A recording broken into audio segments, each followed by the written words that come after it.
પાટણ પ્રયાસ ફાઉન્ડેશનને શહીદ દિનની સંધ્યાએ ગુજરાતના 13 શહીદ પરિવારોને સન્માનિત કર્યા. રોટરી ક્લબ પાટણ અને રોટરેક્ટ ક્લબ પાટણના સહયોગથી આયોજિત શૌર્ય સંધ્યાના કાર્યક્રમમાં દેશભક્તિની ભાવના જોવા મળી. પાટણ ખાતે 23મી માર્ચની સંધ્યાએ રોટરી ક્લબ ઓફ પાટણ અને રોટરેક્ટ ક્લબ ઓફ પાટણના સહયોગથી પ્રયાસ વેલફેર ફાઉન્ડેશન દ્વારા શૌર્ય સંધ્યા કાર્યક્રમનું સુંદર આયોજન કરવામાં આવ્યું હતું. શહેરના પાંજરાપોળ ગ્રાઉન્ડ ખાતે યોજાયેલા આ કાર્યક્રમમાં ગુજરાતના 13 જેટલા દેશની રક્ષા કાજે શહીદ થયેલા વીર જવાનોના પરિવારોનું સન્માન કરી દરેક પરિવારને ₹1,11,111નું રોકડ પુરસ્કાર અને પાટણના જાણીતા બિલ્ડર બેબાભાઈ શેઠ દ્વારા વિશેષ મોમેન્ટો અર્પણ કરવામાં આવી હતી. પ્રયાસ ફાઉન્ડેશન દ્વારા વર્ષ 2019થી શરૂ થયેલી શહીદોના પરિવારને આર્થિક રીતે મદદરૂપ બની તેમના પરિવારના અને દેશની રક્ષા કાજે શહીદી વોરનાર જવાનના બલિદાનનું ઋણ ચૂકવવાની આ પરંપરામાં અત્યાર સુધી કુલ 48 શહીદ પરિવારોને આર્થિક સહાય સાથે સન્માનિત કરવામાં આવ્યા હોવાનું આયોજકોએ જણાવ્યું હતું. શૌર્ય સંધ્યાના આ કાર્યક્રમ દરમિયાન શહેરની તપોવન શાળાના વિદ્યાર્થીઓએ તેમજ અન્ય સંસ્થા દ્વારા દેશભક્તિના સાંસ્કૃતિક કાર્યક્રમો રજૂ કર્યા હતા. અનાવડા સ્થિત હરિઓમ ગૌશાળાની નિસ્વાર્થ ગૌસેવાને પણ આ પ્રસંગે આયોજકોએ યાદ કરી તેના સંચાલક દિનેશભાઈ જોશીને સેવા પ્રસ્તુત આપી હતી. સન્માનિત કરવામાં આવ્યા હતા. પાટણની સિદ્ધિવિનાયક હોસ્પિટલના ડોક્ટર આદિત્ય પટેલ દ્વારા સમગ્ર ગુજરાતના શહીદ પરિવારજનો માટે નિદાનથી લઈ ઓપરેશન સુધીની તમામ સારવાર પોતાની હોસ્પિટલમાં નિઃશુલ્ક આપવામાં આવશે તેવો સંકલ્પ વ્યક્ત કરવામાં આવ્યો હતો. જ્યારે નોર્થ ગુજરાત એજ્યુકેશન સોસાયટી દ્વારા પણ BA-BCom અને BScમાં અભ્યાસ માટે શહીદ પરિવારના વિદ્યાર્થીઓ માટે 5 બેઠક આરક્ષિત રાખવાની જાહેરાત કરવામાં આવી હતી. શહેરની ગોપાલક વિદ્યાલયમાં શહીદ પરિવારના સંતાનો માટે રહેવા, જમવા અને શિક્ષણ માટેની સેવા નિઃશુલ્ક રાખવાની જાહેરાત કરવામાં આવી હતી. તો ડાયનેમિક ફાઉન્ડેશનના CEMD દ્વારા તેમના ફાઉન્ડેશનમાં શહીદ પરિવારના સંતાનો માટે લાયકાત અનુસાર 2% નોકરીની જગ્યા આરક્ષિત રાખવા અને શહેરની BD સાર્વજનિક વિદ્યાલય દ્વારા શહીદ પરિવારના વિદ્યાર્થીઓને નર્સરીથી લઈ કોલેજ સુધીનો અભ્યાસ નિઃશુલ્ક આપવા માટેની ઘોષણા કરવામાં આવી હતી.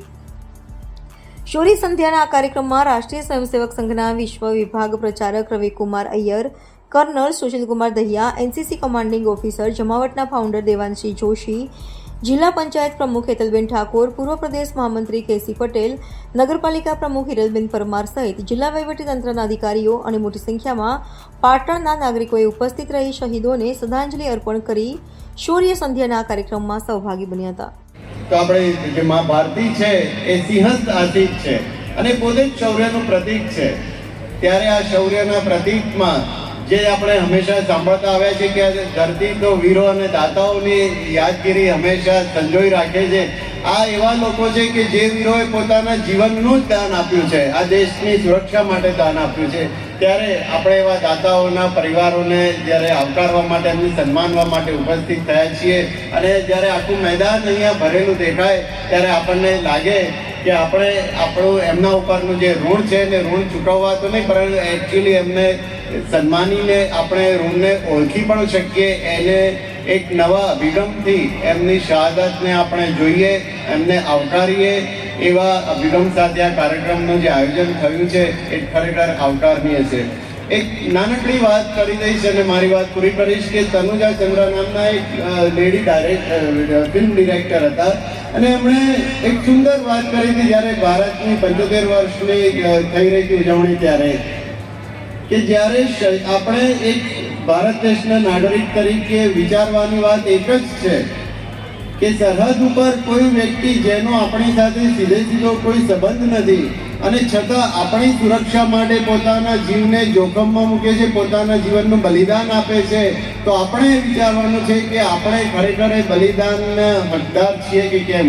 આપણે ખરેખર એ વાતના લાયક છીએ કે કોઈ અજાણી વ્યક્તિ આપણા માટે પોતાના જીવનનું દાન આપે અને એ દાન ખાલી એના જીવનનું નથી હોતું, એની પાછળ એના સમગ્ર પરિવારનો મોટો ભોગ છે.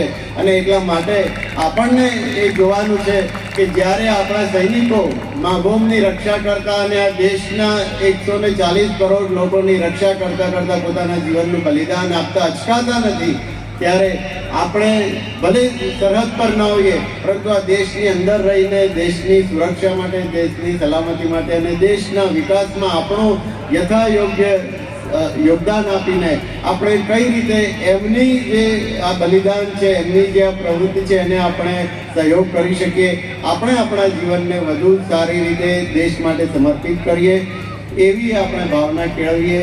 એ જ આશા સાથે આ કાર્યક્રમને આવનારા વર્ષોમાં પણ આ જ રીતે સફળતા મળતી રહે, આપ સૌનો સાથ અને સહકાર મળતો રહે અને આપણે આ જ રીતે આપણા જે પણ શહીદ છે, આપણે ઈચ્છીએ કે આવતીકાલ સવારથી આપણા દેશમાં કોઈને શહાદત વહોરવી ન પડે, એક પણ સૈનિકને, પરંતુ ભગવાનને કરે જો એવો મોકો આવે તો આપણે એમનું ઋણ ઉતારવામાં ઊણા ન ઉતરીએ એવી આપ સૌને મારી વિનંતી છે. જય હિન્દ, જય ભારત, જય